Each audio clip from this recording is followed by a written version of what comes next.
네, 마태복음 26장 1절에서 5절 말씀입니다. 제가 읽어드리도록 하겠습니다.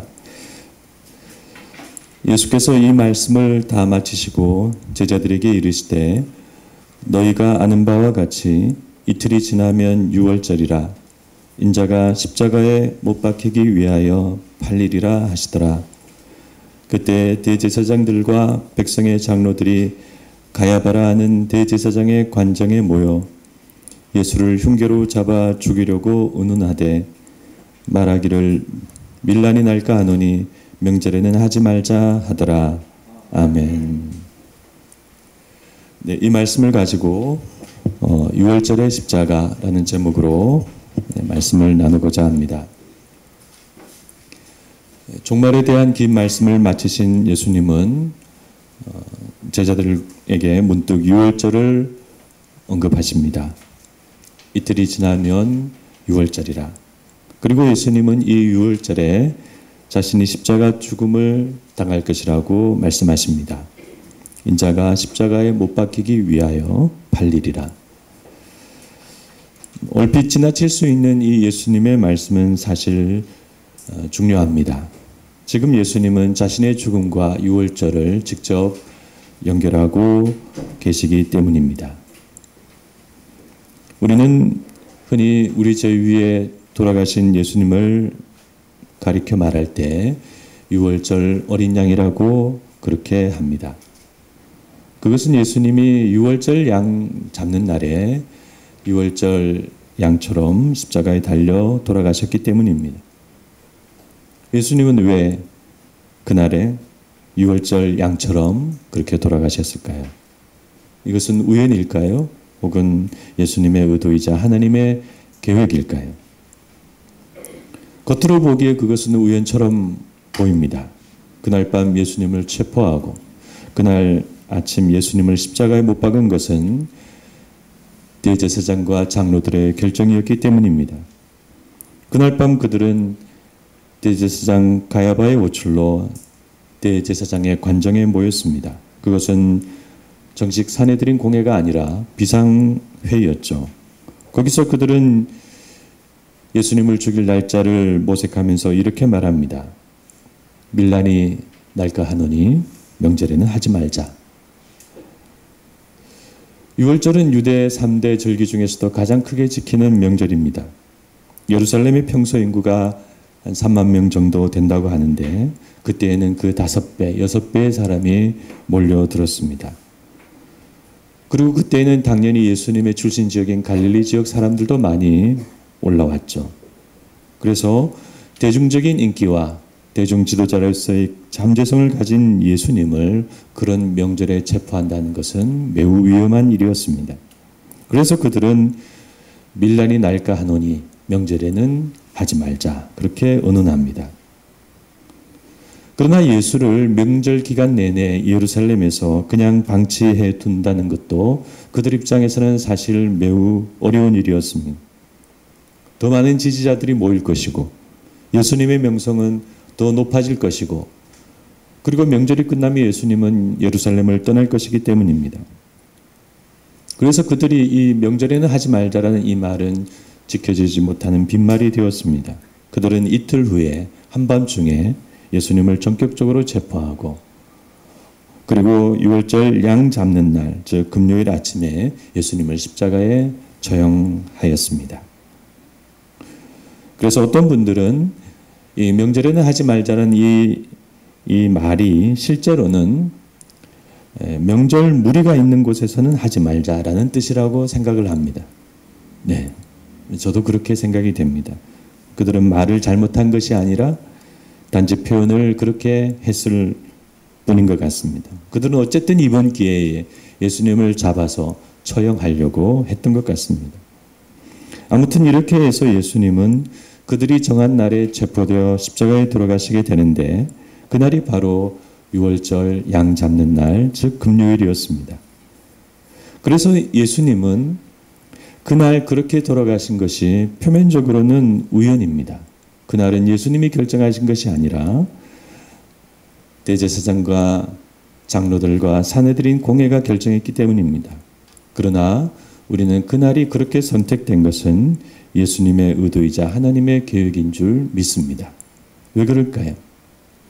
왜냐하면 그날 예수님이 그렇게 돌아가셔야 하는 필연적인 이유가 있기 때문입니다. 예수님은 유월절 양 잡는 날에 유월절 양처럼 돌아가셔야 했습니다. 유월절은 잘 아시다시피 오래전 이스라엘 백성들의 출애굽을 가능케 한 열재앙의 마지막 밤이었습니다. 죽음의 천사는 이스라엘 백성들의 집 문에 바른 어린 양의 피를 보고 넘어갔습니다. 바로는 그날 밤에 자신의 아들과 애굽의 모든 장자가 죽은 것을 알고 다음날 이스라엘 백성들의 출애굽을 전격적으로 명했습니다. 그래서 유월절은 한마디로 출애굽의 날이고 구원의 날입니다.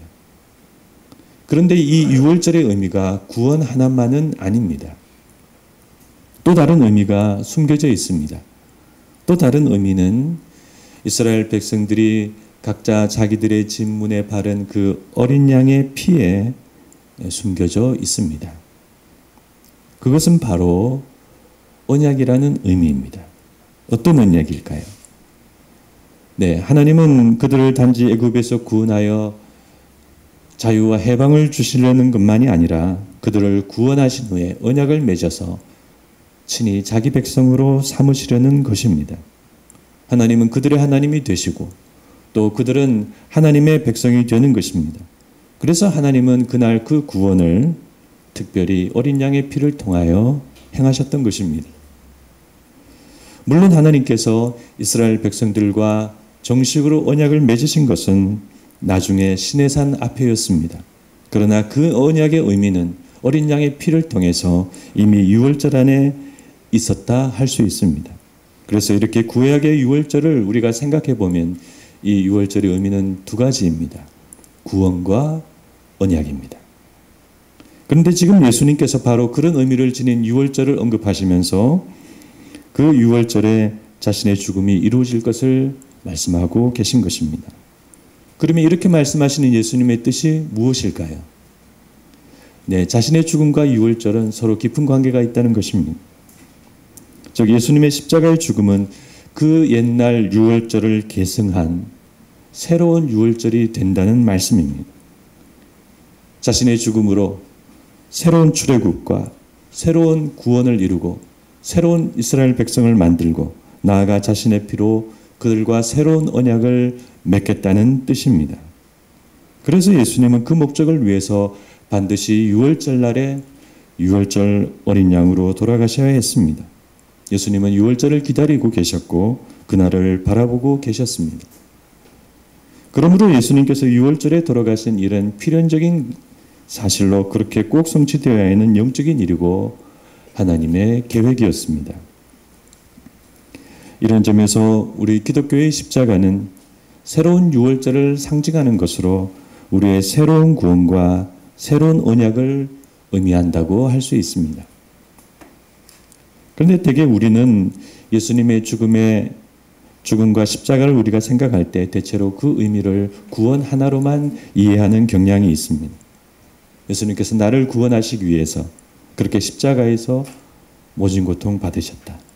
십자가는 우리를 구원하신 내 죄가 다 사해진 그런 구원의 상징이다. 그러나 우리는 예수님께서 자신의 죽음과 이 유월절을 직접적으로 연관지으시는 오늘 말씀을 통해서 그분의 죽음과 십자가를 구원의 의미 하나로만 이해할 것이 아니라 언약의 의미로도 이해해야 합니다. 그래서 우리의 예수 믿음과 신앙생활은 구원을 넘어서 언약으로 나아가야 합니다. 여러분, 이스라엘 백성들은 단지 출애굽하여 자동적으로 하나님의 백성이 된 것이 아닙니다.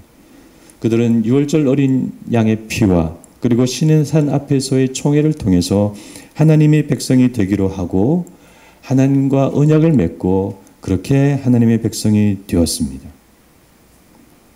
그러므로 우리는 우리의 구원 개념 안에 이 언약을 꼭 생각해야 합니다. 그래서 나는 이 세상에서 출애굽하여 하나님을 믿기로 한 후 하나님과 언약을 맺은 일이 있는가? 한번 우리가 생각을 해보아야 합니다. 야곱은 형 에서의 축복을 가로챈 후에 형의 낯을 피해 삼촌 라반의 집으로 도망가게 되었습니다. 하란으로 가는 그 막막한 길에서 해가 지고 야곱은 한 곳에 이르러 돌베개를 베고 거기 누웠습니다. 그날 야곱의 꿈에 하나님께서 사닥다리를 보여주시고 하나님의 사자들이 그 사닥다리에 오르락 내리락 하는 놀라운 꿈을 보여주셨습니다. 그리고 하나님은 이렇게 말씀하셨습니다. 나는 여호와니 너의 조부 아브라함의 하나님이요 이삭의 하나님이라. 내가 누워있는 땅을 내가 너와 내 자손에게 주리니 내가 너와 함께 있어 내가 어디로 가든지 너를 지키며 너를 이끌어 이 땅으로 돌아오게 할지라. 잠이 깬 야곱은 갑자기 두려운 마음이 들었습니다. 그리고 야곱은 자신이 배웠던 돌을 가져다가 세우고 그 위에 기름을 붓고 이렇게 서원합니다. 하나님이 나와 함께 계셔서 내가 가는 이 길에서 나를 지키시고 먹을 떡과 입을 옷을 주시어서 내가 평안히 아버지의 집으로 돌아오게 하시오면 여호와께서 나의 하나님이 되실 것이요 이 돌은 하나님의 집이 될 것이요 하나님이 내게 주신 10분의 1을 내가 반드시 하나님께 드리겠나이다. 네, 이 야곱의 장면은 한 사람이 자신의 삶에서 하나님과 정식으로 언약을 맺는 장면입니다. 하나님이 이렇게 해주시면 저도 이렇게 하겠습니다. 계약을 맺는 것이죠. 그렇게 하나님을 내가 믿겠습니다. 그렇게 하는 모습입니다. 이런 언약의 과정이나 모습은 사람마다 시대마다 다르겠지만 한 사람이 하나님께 정식으로 이제부터 제가 하나님을 믿겠다고 그렇게 마음을 드리는 모습만은 동일합니다. 창세기 15장에도 아브라함이 하나님과 그렇게 언약을 맺는 장면이 나옵니다. 하나님은 아브라함을 이끌어 밖으로 데리고 나오셔서 하늘의 뭇별들을 보여주시면서 내 자손이 이와 같으리라고 말씀하셨습니다. 아브라함은 그렇게 말씀하신 하나님을 믿었고 하나님은 그런 아브라함을 의롭게 여기셨습니다. 이어서 하나님은 이 땅을 내 자손에게 주리라고 말씀하셨습니다. 그러자 아브라함은 하나님의 그 약속에 보증을 요구합니다. 이에 하나님은 쪼갠 재물 사이로 지나는 불타는 횃불을 보여주셨죠. 하나님이 그렇게 행하셨으니 아브라함도 해야겠죠. 나중에 아브라함도 할례를 행함으로 하나님과의 그 언약의식을 완성하게 되는 것입니다.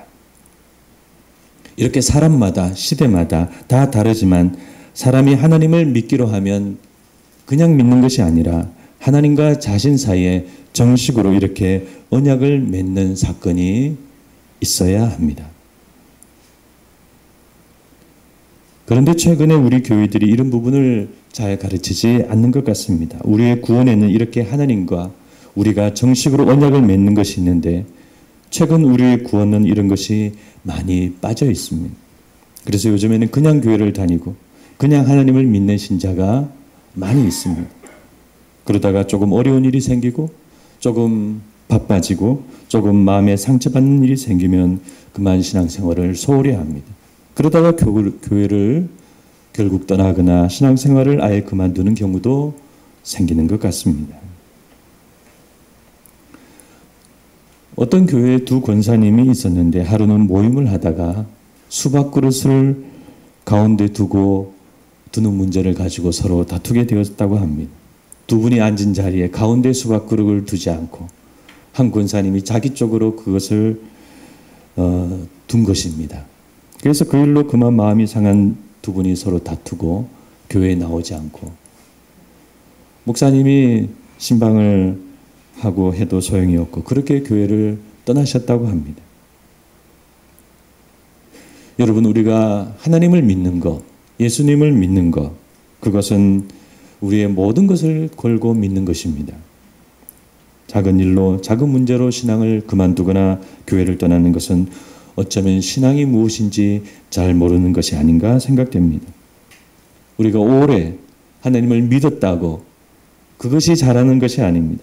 하나님을 잘 알고 잘 믿는 것이 하나님을 제대로 믿는 것입니다. 하나님을 믿는 것이 무엇인지 우리가 잘 이해한다면 그런 작은 문제로 그렇게 교회를 떠나는 일은 없을 것입니다.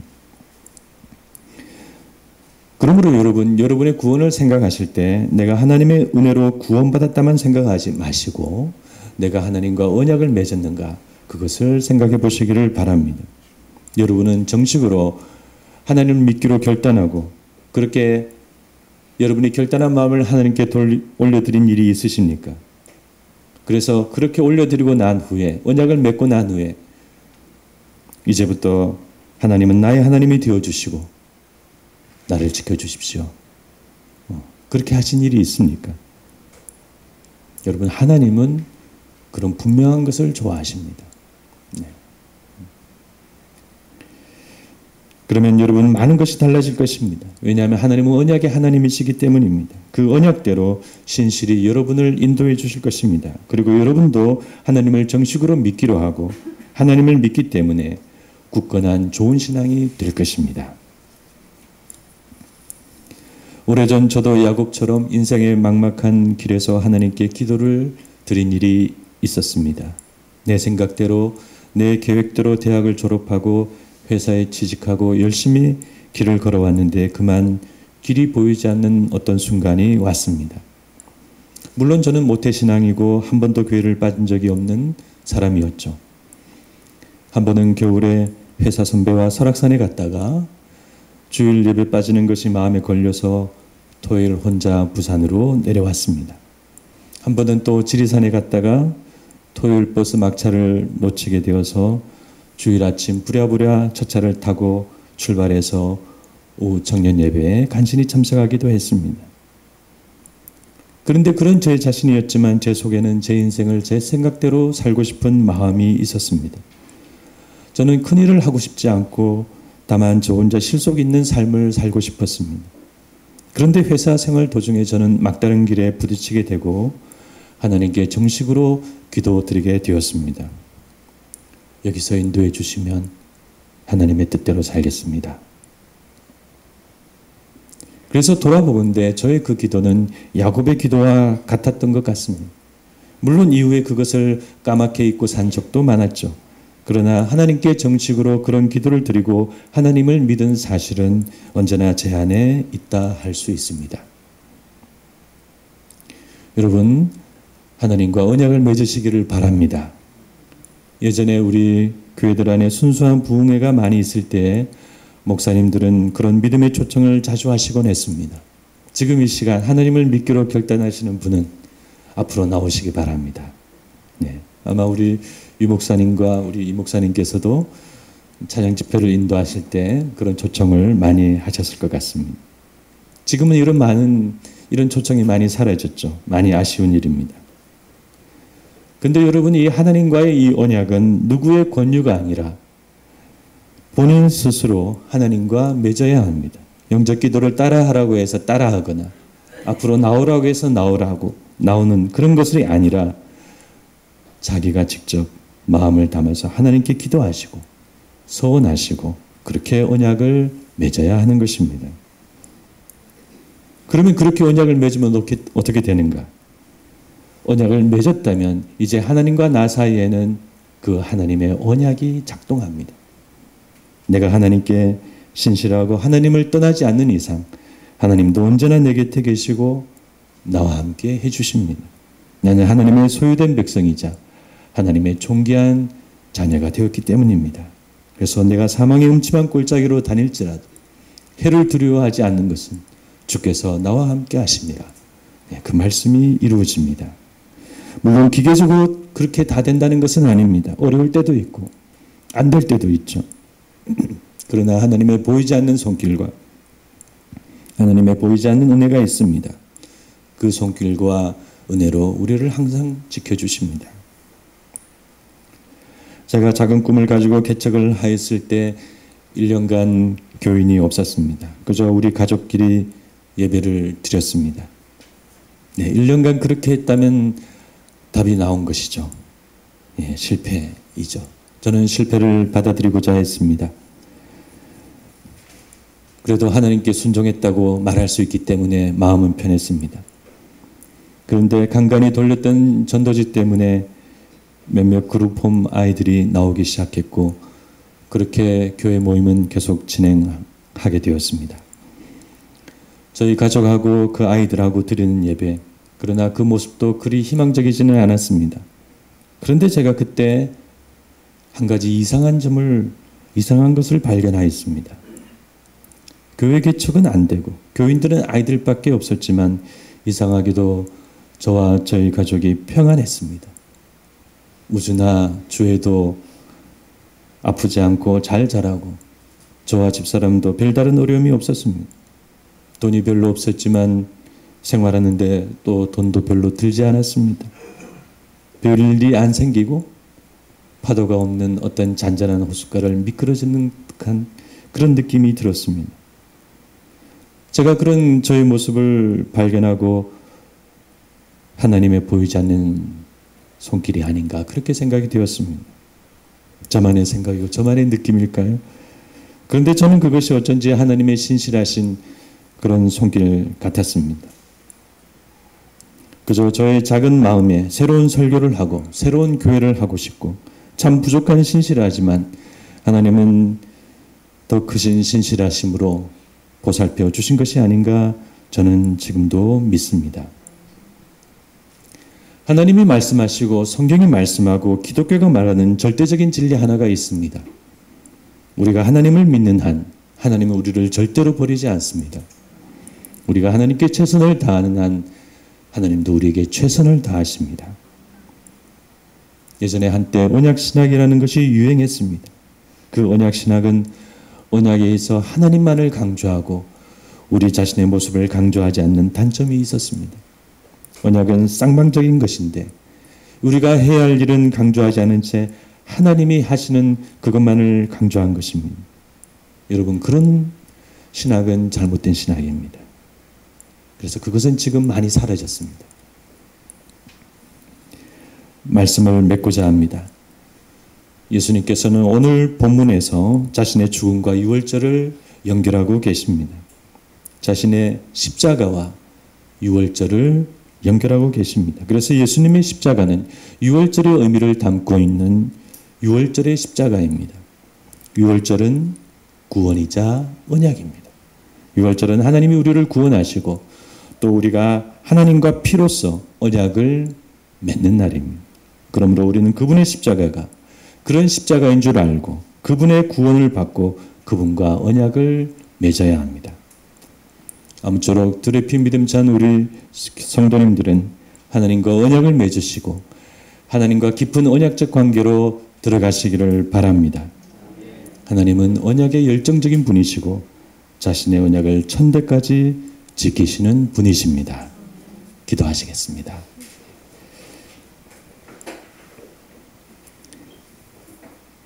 사랑이 많으신 하나님 아버지,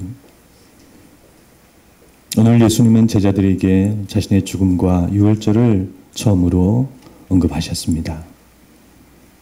그렇게 말씀하셨나 보다 우리가 그냥 지나칠 수 있는 본문이지만 우리가 그 유월절의 의미를 생각할 때 예수님께서 마음에 품으시고 계신 뜻이 무엇인지 저희들이 좀 더 이해할 수 있었습니다. 십자가는 단순한 구원의 상징이 아니라 우리가 하나님과 언약을 맺고 하나님의 백성이 되는 그런 의미가 담겨있는 십자가라는 것을 저희들이 오늘 살폈습니다. 그래서 저희들의 구원을 그렇게 이해할 수 있게 하여 주시옵소서. 예수님이 십자가를 지시고 나를 구원하셨다. 감사하다. 내 죄가 다 십자가 앞에서 풀렸다. 그렇게만 생각하지 말고 예수님의 피로 친히 우리와 언약을 맺으시기를 원한다는 것을 알게 하여 주셔서 우리가 하나님과 정식으로 결단하고 하나님을 믿는 그런 언약 사건이 저희들에게도 있게 하여 주시옵소서. 그냥 교회 나오지 않게 하여 주시옵시고 왔다 갔다 하지 않게 하여 주시옵시고 제가 이제부터 하나님을 제대로 믿겠습니다. 그러니 하나님도 저를 도와주십시오. 저를 하나님의 백성 삼아 주시옵소서. 그렇게 분명한 하나님과의 관계를 맺고 살아가는 저희들이 다 될 수 있도록 인도하여 주시옵소서. 지금은 우리 주 예수 그리스도의 크신 은혜와 하나님 아버지의 무한하신 사랑과 성령님의 감화 감동 교통하심이 예수님의 십자가를 바라보며 구원을 넘어서 언약으로 나아가기를 원하는 여기 있는 모든 분들 머리 위에 지금부터 영원토록 함께 있을지어다. 아멘.